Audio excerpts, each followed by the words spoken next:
mayam na tanik pa haitare yam nuai ta wa phawrong gani husinga sai dagi ayuk tagi ai line adum loi lojaba ne line lojaba sida kamai tawge hai matam da different DGP ga paw phonare masa maka adai governor office ta phone tawba koi governor gi su paw phong kan governor hoji manipur leiramdre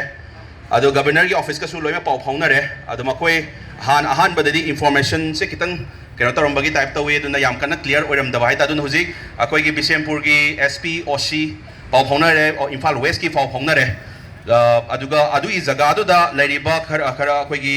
gi Bisempur gi area ma hai tare aduda akoi nagai chinau sing rangmei chinau sing gi akoi ai khangna jaba su paw phonare ngasai ai muta dagi line adum left na longna bane adu kamai tawge hai matam da hauzik main oina akoi ai hauzik DGP of top officials loina paw phonare loi paw phonare thoksai security advisor su hauzik atang le unarani aduda main oina tawdoi thabak tudi DGP gi office gi da wai top officials loi paw phongna bada lairi ba poche kari no hai matam da wai gi number PS da 316 dagi nungdin gi 316 da report tawre haibadi na PS ki da paw adu lan gi ba hai tare hauzik main oina akoina red alto car se kamaina akoina kadai da ugi hai matam da koigi chingnum kul yaudri ngai gi lambi da koigi hospital yaudri ko chingnum kul yaudri adu da hospital am lei hospital du gi CCTV footage ta chingnum kul yaudri ngai gi maning da thogi bam ure ba footage se adu gi poche da adu gi se lala kanda koi police outpost amaga Assam Rifle ki outpost ama layeba asigi as police outpost ka Assam Rifle outpost ka se every gari se check tawe haiba adu huzipo gi onadi police ki outpost su Assam Rifle ki outpost su outpost tu su adu gi huziki gari se lan gi bai report amta laitrieba aduna magi mobile trace to basna huziki Jawjang Tek haiba jaga kuki dominated area Jawjang Tek ki sida magi mobile trace phangaga su high receiver technical oina haizaragadi huziki mobile se 10 km radius ta leibanina Jawjang Tek ta mobile se charge difang tawraga legi matamda Jawjang Tek ki tower na phangamba yai aduna mahak Jawjang Tek da yaure haiba su haiba yadri haiba aduna kitang akoi da abadi huziki inau dugi punsido phajana tek ta kaida leiramba yai haiba ki thajaba amdi akoi da huzik leiri aduna thajaba mangoi si yam kanna taksan si phangdaba sunga yade mi oi punsi ama mangba yaba nate aduna huziki Jawjang Tek ta yaure haiba ki yaudi haiba su yaroi adu yaure haiba su yaroi ba kari no hai matamda technically huziki mobile ki device si Jawjang Tek ki tower duna phangi haiba gi wani aduga masagi huziki radius to 10 km radius se Jawjang Tek area se na hawai mamangda Jawjang Tek ki mobile da taraga su none dagi phawrak pasu yawi ama dagi phawrak pasu yawi hai aduna hauji yam kana full force ti aina koin haizara mi se hauji police department dang nate every law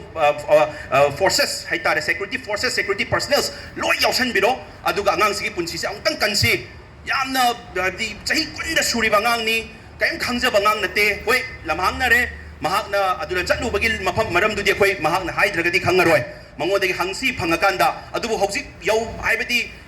adugi phibam se hauji yaurabanina hauji akoina khandoi si only atai mana kari do bai chatlu no adu chatlu nadu wari myam loi to si akoi gi main priority di kaino hai matamda sek araiba force hazalaga araiba power sinnarakanda angang dugi punsi do angtang kansi haibadu neba haijaramidi atai gi wari myam dra kona phangkan to bai abanga taneba kari do bai to no kari chatlu no nang mathanga to ganu go haibadu di kona gi wari ni hauji angang si punsi se angta kansi haibadu ni aduna akoina personal wari se every moment SP ga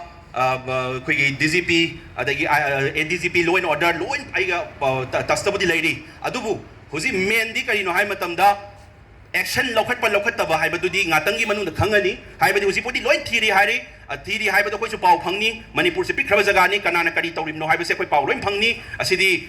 pau pinaga da pibina ba koi da pau pibina mi mayam lei haitare adu hauzi boi process adi tawri haibagi understanding ama moina su akupa koi footage na sai OC Amitabh koi Bisempur gi OC ga su aiga su pau phangnei mana mahak nani adu gi footage to ure ise haitare aduna huzi SP ga Ravi Kumar ga su pau phangna jare aduna huzi ain office ta phamingai da haitare aduna ADGP law and order kailunga su pau phangna re aduna huzi whole process ta koigi Oza Muiba na sukanna koigi Kangpok different district ki makoigi jaga gi da sumain laibra angang se angtang phangna ba thisi haibagi budi ya process loin chathari aduna kan huzi akoi ngai doi sing atang हाइदी process से कदाई बु लखत ले करी action सिजनरे हाइबदुनी अदुना लौरक्तरगदि लौरक्तबै थबक तौ ताबने कोइना और हौजिबगी ओइनदि करी सिगी updates नि हुजि लेरिसे मयाम द पिजनिंग बादुना सिंगनिंग खुल यौद्री को सिंगनिंग खुल यौब नत्रि हॉस्पिटल दुगी द कैमरा फुटेज द उरिसी सिंगनिंग खुल गी यौद्रिंगाई गी लंबी द थाउजेंड गी बै फुटेज तो नेबे उरिसे अदुना अदुगी मतुंग दुदि हौजि अदुगा ख्वाइदगी अकोइना ना नुंगाई तबम ना सिगी प्रोसेस से सेन से दुगी मतिक लेरिनि करी हौजि आउटपोस्ट खुदि मक्सि कैमरा मा थंबिरदि फदमनि हुजि की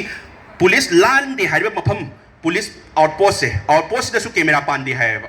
अदगी मो असम राइफल की आउटपोस्ट दसु कैमरा पांदी हायबा अदुना मखोइना बुदी फाउदे ना हाइरे हौजिबुदी हाइरे अदुबु तसेंगना मिटना थमोइना नुंगाई बायदुदी कैमरा द के उरकांदा ओ फाउरौत्रे को हाइतारे मोहे नुंगाई गदब हाइतारे हुजि सिन हाइबु वानी मखोइना या फाउरक्ते हुजि अखोइ गाड़ी खुदिमक चेक तौई हाइबसे सी फाउरगदी जगह तो कोइना चंगनिंगदब जगह रो तागी दोइने हाइतारे अदुना हुजि पोगी वनेंदी मोइना अमता फाउद्री फाउरगदी कोइ इन्फॉर्मेशन कुमाइ लैरोइ दोइनो हाइबगी पोट अमा थमई अदुबु हेक्ता हाइबे याबसु नते अदुना एवरी इन्फॉर्मेशन द कोइना येना ओइना द थागा कोइना याम कना